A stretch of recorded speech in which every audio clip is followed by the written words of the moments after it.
Today we'll be talking about Torah and the Western culture. It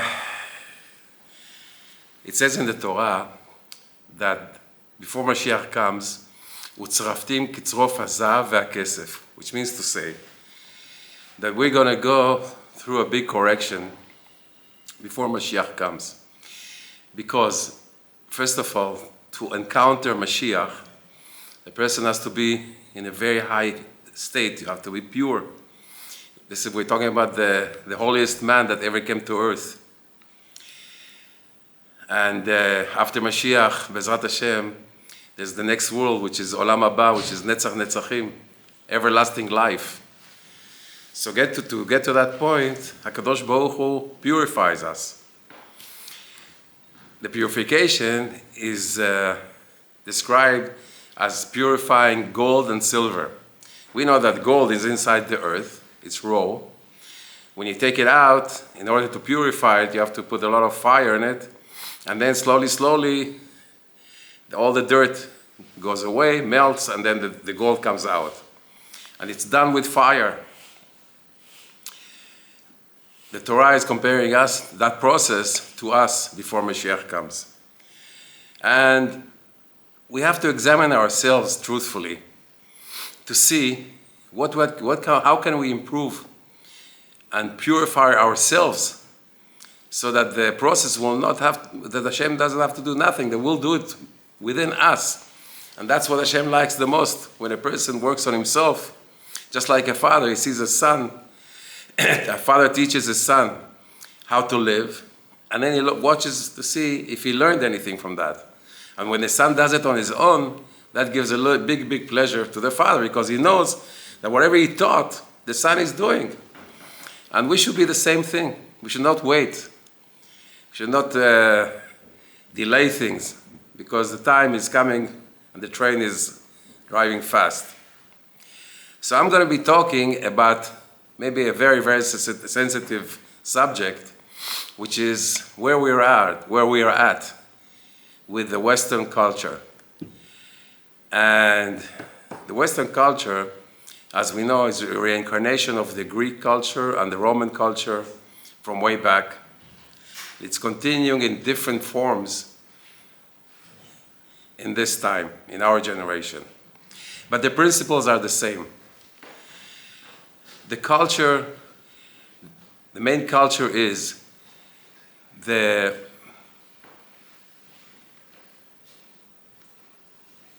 how would I say it? The main culture of the main thing in the Western culture is to increase bodily pleasures. That's like a religion, chas v'shalom ki'ilu. Religion. Yeah, religion, the body religion. How can we get the most out of life? Well, first of all, we have to make a lot of money, because pleasures cost money. And next thing, the main thing is have a good time. That's it. There's no really any spiritual sides to it, although they try to wrap it up in a spiritual way. For example, besides that, I wanted to say just one thing also that people don't realize. The Muslims are being described as the camel. The camel is like the description of the Muslims. And if you see the camel chews its cud, and it doesn't have split hooves. Am I saying it right? Yeah, good. So that's why we see that the Muslims are all the time living their past, like chewing a cud. The Muslims have a very hard time to become modern, go forward, technology, all that. It's very hard for them, because they're chewing their cud. They're all the time going backwards. Even the millionaires in Saudi Arabia or wherever they are, when they have a good time, they go back to the tents in the desert. They don't go forward. That's a characteristic in the camel, always going backwards, chewing its cud. USA and Western culture, USA it's hinted in the word Esav, because if you see USA is U-S-A, Esav, exactly in Esav, it's exactly in the Lashon HaKodesh, there will be Esav. What's happening with Esav? Esav is compared to the pig, where the pig has its calves being forward, and it shows, listen, I'm kosher, it's showing its split hooves, but it doesn't chew its cud. What's going on with the Edom, which is Esav? America, Western culture, always going forward. Just like the Chazir is going like this, he's always time going forward. They don't want to see the history. History is primitive, no technology. No, it doesn't mean anything for them. What happened with this, with that? Let's go forward. Even the now, it's very hard for them to live. They look at the now because they want to see what the future will hold. They're all the time going forward. Technology, we're going to improve, we're going to do this. Whereas Israel, watch this. Israel the animal is with split hooves and chews its cud. Look at let's say the deer. What does it mean? We're always we're in three different times. We're in the past, always remembering our forefathers, Mount Sinai, or our holidays are remembering what happened, Pesach, coming out of Egypt, Mount Sinai, Shavuot. That's the past. Why? Because we have to rely on our forefathers and all the Torah that was given that time. We just can't say it happened, but let's go on. No, this is the roots of us. We cannot ignore them. Chas v'shalom. Hove, present. We're all the time working on our midot, looking at every day as it has its own tefillah. Future, olam haba, netzach netzachim, Gan Eden. We're always in the three time levels. Israel. Beautiful. Okay. Now, let's look at the term democracy, which is it's like a magic word today for all nations. Everybody wants to be democratic. They pretend to be democratic. Some of them are democratic. Let's see what it means. The main theme in democracy is that everybody is equal. That's what they say. Everybody is equal. Korah. Huh? Korah. Korah, yeah. Let's really examine this theory of everybody is equal. It sounds beautiful. And it sounds like a very righteous saying. Everybody is equal. You know, you're not above me, I'm not above you. I'm not inferior to you. Everybody is equal. But let's see if that theory really holds. Let's first of all see it physically, if it really holds. Look at the world. If you have a bank, if you say everybody is equal, which means to say that everybody is going to be a president of the bank, can the bank work? No. You have a country, you have to have a president, you have to have a defense secretary, you have to have a hierarchy for any system to work. If you don't have a hierarchy, nothing works. So physically, it doesn't work. You see, for example, let's take again the situation of a bank. You have the president of the bank. If he does a mistake, then chas v'shalom, the whole bank can collapse. So all the responsibility is on his shoulders. So you have one person who's holding the whole thing, and he has to make big decisions. It's beautiful to be a president, but at the same time, he's got a very, very huge responsibility that is, he's in a big game where the stakes are very high. Under him, he has to have somebody who's helping him, and then he has to have a secretary, and he has to have so on and so on until it goes to the cleaning lady. So you see that any system, business, government, any house, family, has to have a hierarchy. Otherwise, it doesn't work. And not everybody cannot be a president. Everybody cannot be swimming the floors. So we see that everybody is equal. What does it mean everybody is equal? So why is there a hierarchy? If you really mean it, then there shouldn't be any hierarchy to nothing. But it doesn't work. Everybody is equal in a way, yeah. Everybody is equal because Hashem created everybody in the same physical way. We're all equal. We have hands, we have legs, we have everything. Everybody is physically the same. But if you say everybody is equal spiritually, that's a very, very wrong thing to say, because you're comparing the tzaddik to the rasha. How can that be? You're saying that the person who is all his life is learning Torah chas v'shalom, or trying to become a better person, doesn't steal, no adultery, no nothing, behaving according to what Hashem says, is the same thing as a person who is wicked, who is stealing, who is doing everything, let's say against civilization even, not even, let's say, not Torah, civilization. Are you comparing the two and saying they're equal? How can they be equal? So spiritually, a person who grows and wants to be a good person does not compare to this person who is doing damage to the society. They're not equal. He should be in prison. They should be in a big position. So all the things that say we say everybody is equal, it's nice to hear, but examine yourselves. If there's no hierarchy in the family, if there's no father that decides what to do in the family, and a mother behind him that helps him, and a son that's younger that has to be careful for his honor, how can anything exist? So it's just a nice saying. And because Esav is all the time wrapping his deeds with candies, showing it like it's spiritually correct, and that's his whole thing in the culture, is to show that whatever we're doing, even if it's bad, they're wrapping it up in candies and saying, no, this is the equal thing, this is the right thing, this is because of this spirituality and this. But really, there's nothing behind these words. Bodily pleasures. Why am I talking about this? Because today, even the religious world, us, me, everybody, is into this mud of Western culture. And it's bringing us all the time information of how to have pleasure, whether it's in the iPhones and on TV. There's all the time commercials showing us we should drink Coca-Cola and be happy. And they're showing us like planes going to the Bahamas or something, and there's islands and everybody's sitting behind.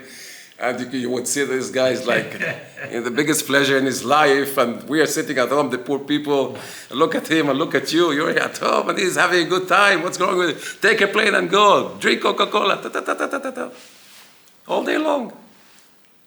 It affects everybody. A person hears this all day long, it affects him. In the religious world, the same thing, to a certain extent, yeah. I don't think any time there was a time where religious people went for vacations to the Bahamas or to all these places. Pesach. Doing Pesach in the hotel in Bahamas. I think if you told that to Avraham Avinu, he wouldn't be he'd be surprised at us.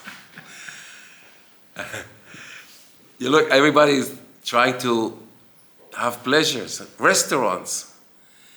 Gourmet restaurants. There's like now tours of gourmet restaurants inside religious places. This never happened before. The effect of everybody wants to buy and have money, or everybody needs money, there's no doubt about it, to make that an end. So we see it's more slowly, it's getting into us. Movies. Little kids are going to movies, I'm sorry to say. In the seminars, all kinds of movies. I ask the kids sometimes, why are they showing you? Switzerland, Amazons in Brazil. A person who is religious is sitting there looking at it, and he's saying, why? I wish I would there. It looks like beautiful. It looks beautiful to be in the jungle, or to be in, I don't know where, in Venice or wherever it is. So it's creating a lot of, what can I describe it? A lot of desire for bodily pleasures, which is the Torah. Let's go to the Torah now and see. The Torah is telling us to be holy. I am holy, HaKadosh Baruch Hu says. I expect you to be holy. What's holiness? Holiness is exactly the opposite. It's moving away from bodily pleasures and working on our neshama to connect to HaKadosh Baruch Hu. And that's really the big pleasure of a person. Spiritual pleasure is the big pleasure, really, because spiritual pleasure doesn't end. It's a real pleasure. When a person is close to Hashem, he's all the time happy. He's all the time fulfilled. But if he's got pleasures of body, you know exactly what it means. It's like firecrackers. You know, they go up, boom, you see light, and then boom, after that, darkness. Not only darkness, there's sadness comes after that darkness. Because you know yourself that it's not really true pleasure. It's not there. The closeness to Hashem is the real thing. 1 minute in Yom Kippur, where we're close to Hashem because we didn't eat and we fasted, and the body is, we put it, in its place. Numb. It's numb. Bezrat Hashem, always healthy. You go into Yom Kippur, 1 minute for a closeness to Hashem is worth the whole life. Bahamas, Shmahamas, United States of America. It's worth all this. United States of America. Beautiful. Yeah. And my son told me that. United States of America. I know it's hard. And I know it's hard to hear it. Because we would like to think that, everybody who's not doing Torah is the ones that are not correct. Everybody is in Torah is correct. But listen, there is levels in Torah, and we have to know where we're at. This Western culture is captured a lot of ground in our lives. Look at the dresses today. Look at the weddings today. Look at the music in the weddings today. Trance, all kinds of music that you sit there and you can't believe that you're hearing music like that. In volume that is incredible. People go half deaf from all the from the weddings. Food, we went overboard with all this. How are you going to greet Mashiach with all this, with this culture? Shem Yishmor. I don't even want to talk about the iPhones. Why? What's the problem with it? There. HaKadosh Baruch Hu says in the Torah, לא תטורו אחריו לבבכם ואחרי עיניכם, אשר אתם זונים אחריהם, which means to say that the person has to be very, very careful about what he sees, because the eyes are the windows to the heart, and everything that he sees goes right to the heart.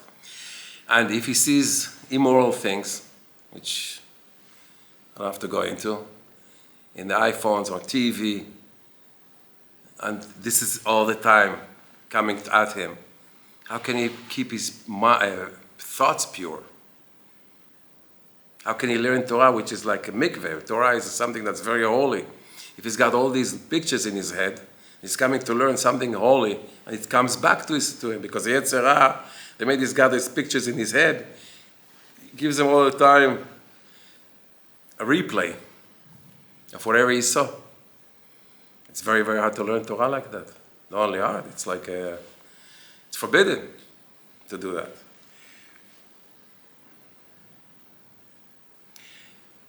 Another thing that we don't realize, the Western culture tells the person, you have to worry for yourself. You have to, make money, and you are the most important thing in life. You have to make money, and everything and you have to be nice in order to get what you want. This is also a very, very big thing that we have to realize. We go to a department store. When I was a kid, people always said, go to America, see how they're not rude over there. You go to a department store, they say thank you, they're sitting there with the service is beautiful, they have a tie, a suit, they're all smelling perfumes, and they have, good morning, sir, come, what would you like to do? And here we are, we are rude, we don't treat each other nice and all that. Okay. But let's examine this thing. This person realizes, it says in the book, in Etz Chaim, it says something amazing there, that even if a person does mitzvah if that mitzvah serves his own interest, that mitzvah comes from the Yetzer Hara, it comes from the evil side. It's not even counted, that mitzvah. Look how these things work in our lives. It's mamash unbelievable. A dog knows exactly how to behave in order to get what he wants. If he comes to his owner, he'll be very nice and lick him, the owner and all that. And the owner says, oh, you need some food. You want food? Okay, I'll bring you food. Gives him food. Even the dog knows that if he becomes angry and barks, he's not going to get food. But if he comes and licks the owner, he knows he'll get food. We're not lehavdil from animals, human beings, but it's not very far from what we're doing. A person who's in the department store knows that if he gets angry at the customers will just run away. Nobody will buy anything from him. So it's in his own interest to be nice. So he always smiles and thank you and good morning and all that. But if somebody dies, maybe, or somebody needs help right next to him, that person might not even try to help that person, because it's not in his own interest. So all the people that are like being nice and doing all these manners and all that, it's because they get something out of it. That's why they're nice. You might take them home and they're like, Hashem Yishmo, this is the same person. So we're exactly the same thing. And the person who looks at him says, wow, what a tzaddik, this guy. Look at him, he loves everybody and it's beautiful and all that. But that's only to serve his own interest. That doesn't count. Because to be nice, to get something out of somebody else, that's not really traits. That's not really midot. That's getting what I want from somebody else, Hashem Yishmo, through an act that I'm doing. In the Torah,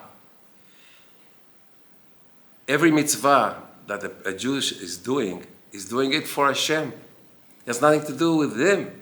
If it's hard for me to smile, and the Kadosh Baruch Hu tells me I have to love a fellow Jew, the smile that I'm smiling is because I'm commanded to smile to another Jew. I might be not in a bad mood even, and maybe I want to be on my own. But Hashem says, love the other Jew, so I have to love him. It's a commandment from upstairs. It's not an interest. I don't want anything from that person. All I want is to serve him. So I'm smiling to that person. Same thing with guests, same thing with chesed, giving money. We're all the time, Bezrat Hashem, looking up. I know you want me to do that. I'm doing it. We get to a point that we are one with him. We have a pleasure to do what he wants. That's a different thing. That's unselfishness. It has nothing to do with me. I'm commanded to do it. Hashem wants me to do it. And I love to do it because he's my father. I want to please him. I want to do the right thing. That's another thing. So it teaches us, the Western culture, a lot of times, teaches us to be mannered and to be nice and all that. But for what? To get a dollar from another person? No, that's not the way. Let's see how the clothing. Modesty is the number one thing in the Torah. Modesty. Women and men. Even there is a halachot for men that they shouldn't be wearing tight clothes. Even for a man. That's why our forefathers always used to wear galabiot. They used to wear like gowns because of that. Women, what can I say? The Torah says to cover the hair. The Torah says that nothing should be seen from here. The Torah says that the dress has to be down, as long as possible. All this, why is all this? Because we have to be holy. There's no way that the person who's married would have any reason to look at another woman. I got married. The woman is mine, my wife. Everything that I have, I'm sharing it with her. Why am I looking at somebody else? Why? And the Western culture has nothing to say about that. Encourages. Sorry? It encourages it. Encourages All the it. leaders are doing it, and then all of a sudden it's Yeah. it's no big deal. No big deal. You see presidents that are in adultery. You see most of them, they're caught with. Huh? All the celebrities, sports. Celebrities, heroes, sports. All are heroes. Yeah. All are heroes. They have wives, they have girlfriends, whatever it is. This is not the Torah. But when we see all these things and hear all these things and make an idol worship out of the Western culture, it sinks in, Hashem Yishmor. I'm not saying that the people who are religious are going to other women or whatever, chas v'shalom. But the sin doesn't look so bad because of these effects. Also, what we're wearing is decided by some crazy guy in Paris, I don't want to say more than that. Who is decided that today everybody should be wearing, a dress that is coming up to the neck almost. And the next thing is that we decide this, like that, and everybody's doing whatever he says.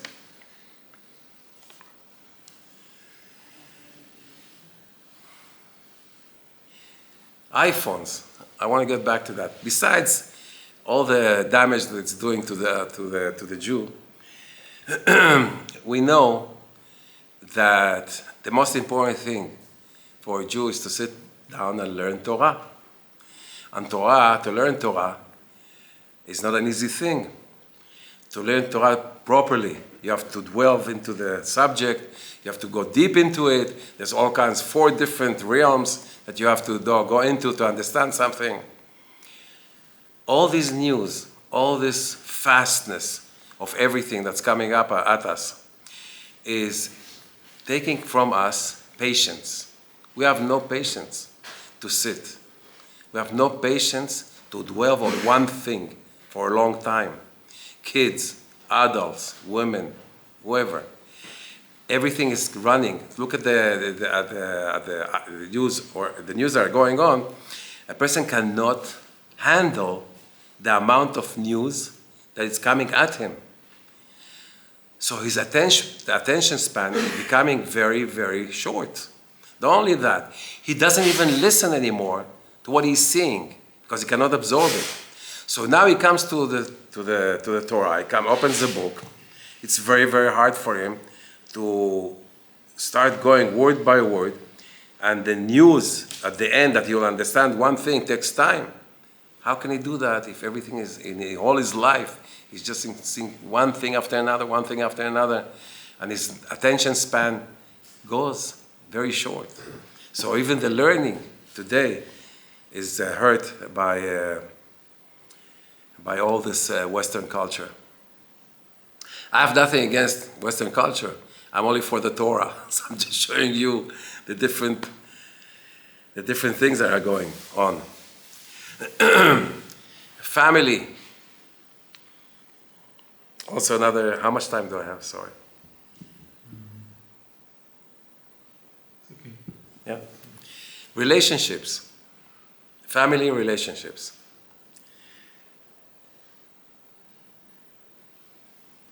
Sensitive subject, but I'll talk about it. Ladies first. The Torah says that we should honor our ladies, our wives, love them, give them whatever I can give them, I should give them, honor them, and love them more than I love myself. What else can a woman ask? Nothing. The Torah is 100% more that we can, all the time I have to challenge myself to love her and pay attention to her and give her all the love that I can to the wife. So there's nothing that the wife can say. She learn the Torah and see what it says. But, like we said, in all relationships, they can't have a relationship if you don't have a receiver and a giver. One has to receive and one has to give. You cannot have both people giving because there's no reception, then there's no receiver. And both receiving doesn't work either. It takes 2 to tango, like they say. Female and male doesn't mean only that it's a man and woman. It's much deeper than that.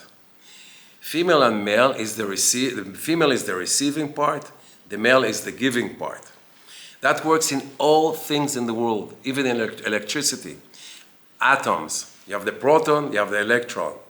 There's a receiver, there is a giver, always. And a man, his purpose is the giving. The woman, her purpose is to receive. Same thing works in with the rich people and poor people. The poor people are the receiving part. They will be the female part in that sense. And the rich people is giving the chesed, the money, he'll be the male part in that sense. So female and male and female goes deeper than just men and women. If a man starts being a receiver, like his wife cannot be happy with him. Also the opposite. If she's the giver and he is the receiver, he can't change whatever Hashem put into this world. So the Torah, I'm going to talk about Bli Neder, Bezrat Hashem, about men and women, what the Torah says about relationships. But each person should know what is his role in that relationship. And if that role is being confused, the whole life gets confusion, all confused. I'm going to talk about it because it's a subject that I cannot talk just in 1 second. It takes time to talk about this subject, but I'll talk about it. But Bezrat Hashem, this is also very, very confused in the Western culture, where the women think that they have to have the part of the man, and the men are crying and screaming that the women are taking their part. And it's a big confusion, and that's why you see results of 70 and 80% divorce in the Western culture. Whereas in the Baruch Hashem, in the Torah world, it's like few percentages. And it's also increasing, unfortunately, because of this Western culture or thoughts that are coming in. Yiratzon that they want. Chafetz Chaim says in Ahavat Chesed, in his book, says that in the end of times, before Mashiach comes, the people who are going to be saved are the ones that will be away from the Goyish culture, that they will keep the Jewish Torah and live it. Not like only just learn and live like in a Western culture. No, they will be away, them and their kids and everything. Their thoughts will be in the Torah, the way the Torah is supposed to be, the way it's supposed to live the Torah. And the people who are going to be mixed in with all these Western cultures and ideas, they're going to they have to purify themselves. They have to get away from all this. And I know it's hard. I know the society around and the friends and the whole world that's around is like buzzing with these things. And it's hard to get away from it. But let's start. Let's start looking at ourselves. We have to correct. There's no time, I always say that. And if a person looks, are my thoughts with the Torah, all the bodily pleasures, okay, you have to have a little bit of something, okay, candy once at a time, yeah. Can't just completely annul yourself from all this. It's a process. It takes time to go away from all that. And you need that little yetzer hara, that candy, that ice cream, that whatever it is, just so that you can continue. Yeah, but we have to put this in mind, that really this is not what the Hashem wants. I'm doing this because I'm in a process from coming from not lishma to lishma. And this is one of the things that are really, really delaying the Geulah. The way that we took on all this Western culture. You know, in the old times, there was ghetto. And the Jews were living in a ghetto, and they were protected from all the surrounding that was around them, the Goyish culture. This ghetto, all the fences are down, and there's no more ghetto.